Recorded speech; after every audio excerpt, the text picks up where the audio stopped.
കറുപ്പ് directed by team RJ Balaji. ഒരു court drama പോലെ തുടങ്ങി പിന്നീട് സ്ലോലി ഒരു ഫാൻറ്റസി കൊമേഴ്ഷ്യൽ എൻ്റർടൈനറായി മാറുന്ന സ്ട്രക്ചറാണ് ഈ സിനിമ ഫോളോ ചെയ്യുന്നത്. ഈ കോടതി സീനുകളിലൊക്കെയുള്ള ജഡ്ജ്, പ്രോസിക്യൂട്ടേഴ്സ്, ഓഡിയൻസ്, ഗുണ്ടകൾ വരെയുള്ള ഒരു ഗ്യാങ് മോഡ് എക്സൈറ്റ്മെൻറ്റ് കണ്ടാൽ തന്നെ നമുക്ക് പെട്ടെന്ന് ഇതിൻ്റെ റിയലിസ്റ്റിക് ഒരു ലീഗൽ ഡ്രാമ അല്ലെന്ന് മനസ്സിലാവും. പിന്നെ നിയമവേദിയേക്കാൾ അവർ മാസ് സ്റ്റേജ് ഫീൽ ചെയ്യുന്ന ഒരു അറ്റ്മോസ്ഫിയറാണ് ഈ RJ ബാലാജി ഇങ്ങനെ ഡെലിബറേറ്റ്ലി ക്രിയേറ്റ് ചെയ്ത് വെച്ചിരിക്കുന്നത്. അപ്പോൾ ഈ സാധാരണ ദൈവ സിനിമകളിൽ ഫിയർ ഡോമിനേറ്റ് ചെയ്യും. പക്ഷേ ഇവിടെ കറുപ്പുസ്വാമി എന്ന കൺസെപ്റ്റ് പ്യുവർ മിതോളജിക്കലായിട്ട് അവർ കാണിക്കുന്നില്ല. പക്ഷേ ഗ്രാമീണ വിശ്വാസവും അതുപോലെ തന്നെ ഈ കൊമേഴ്ഷ്യൽ ഹീറോയിസവും അതുപോലെ സ്പൂഫ് എനർജിയും ഈ പൊളിറ്റിക്കൽ മാസ് ഇമേജും എല്ലാം മിക്സ് ചെയ്താണ് ഇവർ ഇതിൻ്റെ ക്യാരക്ടറിനെ ബിൽഡ് ചെയ്തിരിക്കുന്നത്. അതുകൊണ്ടാണ് സൂര്യയുടെ ക്യാരക്ടർ അദ്ദേഹത്തിൻ്റെ പഴയ മാസ് കഥാപാത്രങ്ങളുടെ ഒരു എക്സാജറേറ്റഡ് വേർഷൻ പോലെ തോന്നുന്നത്. ഈ running shot, rage moments, loud walk, sudden elevation എല്ലാം self aware commercial cinema template ഉപയോഗിച്ചാണ് ഇവരിതിനകത്ത് അവതരിപ്പിച്ചിരിക്കുന്നത്.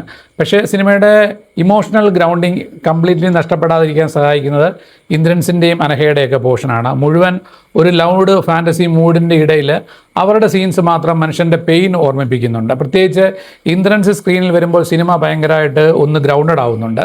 അതുപോലെ തന്നെ ശിവതയുടെ പോർഷൻസും പ്രേക്ഷകരുമായി കണക്ട് ചെയ്യുന്നത് ഒരു പരിധിവരെ തമിഴ്നാട്ടിലേക്ക് സമീപകാല സംഭവങ്ങളുടെ ഒരു റിസംബ്ലൻസ് പെട്ടെന്ന് ഓർമ്മയിൽ തെളിഞ്ഞു വരുന്നുണ്ടാവും. ഈ RJ ബാലാജി സ്ക്രിപ്റ്റിൽ അറ്റംപ്റ്റ് ചെയ്തിരിക്കുന്ന ഏറ്റവും ഇൻട്രസ്റ്റിംഗ് ആയിട്ടുള്ള ഒരു ഫോർമാറ്റ് ഈ വില്ലൻ്റെ ഭാഗമാണ്. പ്രത്യേകിച്ച് വില്ലൻ ഫിസിക്കലി ശക്തനായ ഒരാളല്ല, ദൈവവിശ്വാസത്തെ എങ്ങനെ മാനിപ്പുലേറ്റ് ചെയ്യാം എന്ന രീതിയിൽ മൂവ് ചെയ്യുന്ന ക്യാരക്ടറാണ്. അതാണ് ഈ സിനിമയുടെ റിയൽ ക്രക്സ് എന്ന് പറയുന്നത്. ഈ ഗോഡ് ക്യാരക്ടറിനെ നേരിട്ട് അറ്റാക്ക് ചെയ്യുന്നതല്ല കോൺഫ്ലിക്റ്റ്, മറിച്ച് ഈ മനുഷ്യരുടെ ഫെയ്ത്തിനെ ട്വിസ്റ്റ് ചെയ്ത് ദൈവത്തിൻ്റെ ഇമേജിനെ ചാലഞ്ച് ചെയ്യുന്നതാണ്. അതുകൊണ്ടാണ് ഈ കോർട്ട് റൂം പോലും ശരിക്കും ലീഗൽ സ്പേസിനേക്കാൾ സൈക്കോളജിക്കലായിട്ടൊരു ബാറ്റിൽ ഗ്രൗണ്ട് പോലെ നമുക്ക് ഫീൽ ചെയ്യുന്നത്. ഈ തമിഴ് റൂറൽ ഡേറ്റി കൾച്ചറൊക്കെ ഈ ബ്ലാക്ക്, റെഡ് കളർ പാലറ്റ്സ് ഒക്കെയാണ് ഹെവി ഇവർ ഉപയോഗിക്കുന്നത്. ചില സമയങ്ങളിൽ ഇത് സ്റ്റൈലൈസ്ഡ് ആവുന്നുണ്ട്, ചില ട്രാൻസ്ഫോർമേഷനെ എലവേറ്റ് ചെയ്യാൻ ഡിസൈൻ ചെയ്ത പോലെ നമുക്ക് ചില സമയത്തൊക്കെ തോന്നുന്നുണ്ട്. സായി അഭ്യങ്കറാണ് മ്യൂസിക്കും ബീജിയും കൈകാര്യം ചെയ്തിരിക്കുന്നത്. ഈ സൈലൻസ് വർക്ക് ചെയ്യേണ്ട മൊമെൻറ്റ്സ് പോലും മ്യൂസിക് ഫോഴ്സ്ഫുള്ളി പുഷ് ചെയ്യുന്ന പോലെ തോന്നുന്നുണ്ട്.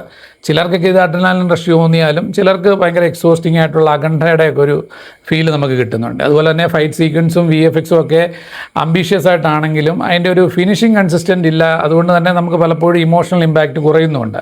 കഥ എവിടെയാണ് നടക്കുന്നതെന്ന ക്ലാരിറ്റി ശക്തമായി എസ്റ്റാബ്ലിഷ് ചെയ്യുന്നില്ല. ആ വില്ലേജ് ആണോ, ഫാൻറ്റസി ലാൻഡ് ആണോ, അതോ അർബൻ സെറ്റപ്പ് ആണോ എന്ന കൺഫ്യൂഷൻ പല സീനിലും ഒക്കെ വരും. എന്നാലും എല്ലാ ഫ്ലോസിനും മുകളിലായി സിനിമയെ വാച്ചബിൾ ആക്കുന്നത് ഈ RJ ബാലാജിയുടെ ഒരു കൊമേഴ്ഷ്യൽ അണ്ടർസ്റ്റാൻഡിങ്ങും സൂര്യയുടെ ഒരു സ്ക്രീൻ പ്രസൻസും ഒക്കെ തന്നെയാണ്.